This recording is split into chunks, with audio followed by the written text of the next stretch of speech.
What is a manifestation of God? A manifestation is something that our senses can perceive. It's to make things openly so that it can be known. According to the Concordance, Strong's, it says that it's to render apparent openly or outwardly. A dictionary will tell you that it's to make evident, show plainly. It's apparent to our senses, especially that of the mind.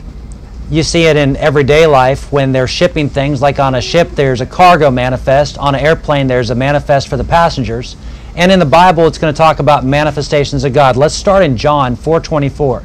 It says that God is a spirit, and they that worship Him must worship Him in spirit and truth. Continuing on in John 3:8, it says, the wind bloweth where it listeth, and thou hearest the sound thereof, but canst tell whence it cometh and whither it goeth. So is every one that is born of the Spirit.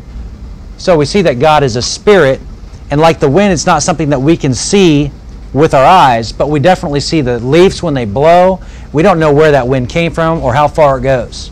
Well, God's Spirit's the same way. It's not contained by those boundaries, but we see manifestations of it. In 1 Timothy 3:16, it says, without controversy, great is the mystery of godliness. God was manifest in the flesh, justified in the Spirit, seen of angels, preached unto the Gentiles, believed on in the world, and received up into glory.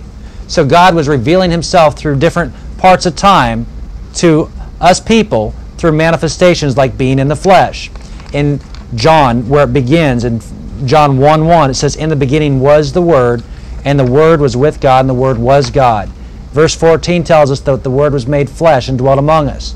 We beheld His glory, the glory only of the begotten of the Father, full of grace and truth. And if we remember that God's a spirit, we'll have the right understanding of these manifestations of God. A manifestation is just a way that God makes Himself known to man.